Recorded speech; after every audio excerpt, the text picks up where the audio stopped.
Israel dalam beberapa dasawarsa berupaya mengganggu ketentraman negeri Palestina. Rancangan operasi militer digalakkan untuk mencaplok tanah Palestina. Kali ini sasarannya yakni tepi barat Palestina. Meski tampak sangar, gagah, dan dikenal sulit dikalahkan, namun peringkat militer Israel berada di bawah tentara Indonesia. Ini bukan admin yang asal jeplak, tapi menurut Global Firepower. Kalau mau protes silakan ke Global Firepower. Kekuatan militer Indonesia saat ini berada di peringkat ke-16 di dunia. Sementara Israel duduk di urutan ke-18. Ya, 2 tingkat di bawah prajurit Indonesia. Peringkat ini diurutkan berdasarkan kekuatan militer potensial dengan menggunakan lebih dari 50 faktor individu untuk menentukan skor Power Index. Power Index menyoroti kekuatan militer, keuangan, logistik, dan geografi negara. Israel sendiri selama ini selalu kalah dari Indonesia dalam hal peringkat kekuatan militer dunia. Nih admin akan jelaskan. Untuk diketahui, ada beberapa faktor yang membuat kekuatan militer kita lebih unggul dibandingkan dengan Israel. Yang pertama yakni karena Indonesia adalah negara besar dengan populasi penduduknya mencapai 260.580.739 jiwa plus anak-anak STM yang jiwanya sangat patriotik dan tak lupa emak-emak barbarnya. Sementara Israel hanya negara kecil dengan jumlah penduduk sebanyak 8 jutaan lah. Dalam situasi genting, negara dengan populasi besar seperti Indonesia akan mendapat keuntungan. Sebab kekuatan militernya akan bertambah seiring bermunculan militer sukarelawan. Ya, anak STM, mana suaranya? Ya. Anak SMA pun juga bisa kalau ikut. Hal ini membuat militer Israel tak mampu menandingi kekuatan Indonesia. Ini menurut prediksi. Kalau sana kamikaze ya nggak tahu, Indonesia bisa rata juga. Selanjutnya Indonesia menang dalam jumlah personel militer yang mencapai 975.750. Dan itu tentara aktifnya Indonesia 400 ribuan. Sudah dibahas di video sebelumnya oleh admin. Sedangkan Israel hanya memiliki 615 ribuan. Itu sudah termasuk militer aktif dan personel cadangan.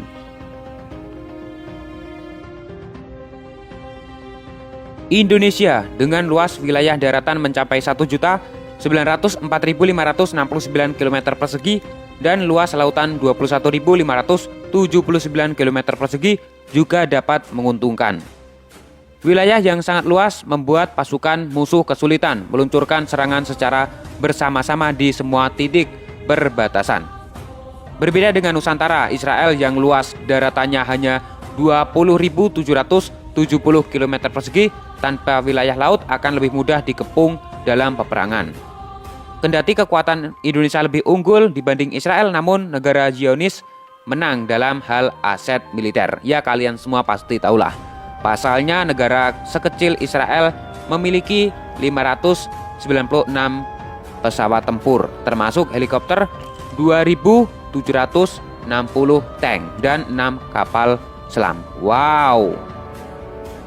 Namun Indonesia hanya memiliki 478 pesawat, termasuk helikopter, dan 418 tank. Kekuatan militer Indonesia juga bukan cuma embel-embel. Baru-baru ini nama TNI disorot dunia karena berhasil menggagalkan perang Israel dan Lebanon. Dan ketika mendamaikan dua negara yang sedang konflik, TNI tidak perlu mengangkat senjata.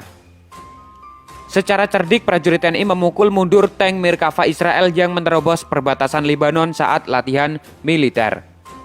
Di saat tank Merkava mengarahkan moncongnya dan pasukan Lebanon berusaha menghalau perbatasan, seorang prajurit TNI dengan tenangnya mengibarkan bendera PBB. Mereka dengan sengaja menggantungkan senjata di belakang, tanda peringatan perdamaian. Negosiasi cerdik berjalan lancar dan pasukan TNI berhasil meredakan ketegangan. Ternyata bukan kali itu saja, pasukan Indonesia juga pernah secara heroik membebaskan bocah Lebanon usia 15 tahun yang ditahan tentara Zionis Israel.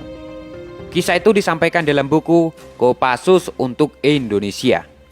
Saat itu personel Unifil dari Indonesia yakni Mayor Yuda Airlangga dari Kopassus yang tergabung dalam kontingen Garuda 13A. Mayor Yuda dalam tugasnya pernah melakukan diplomasi dengan militer Israel yang menangkap bocah 15 tahun. Bocah itu ditangkap karena melempari batu di perbatasan Israel. Singkat cerita, sebagai pasukan perdamaian, Mayor Yuda dan rekannya melakukan dialog selama 4 jam sampai tentara Israel setuju untuk membebaskan bocah iseng tersebut. Kendati selama negosiasi tentara Israel selalu menodongkan senjata, namun pasukan Garuda tak gentar dan berhasil menyelamatkan anak tersebut tanpa pertumpahan darah.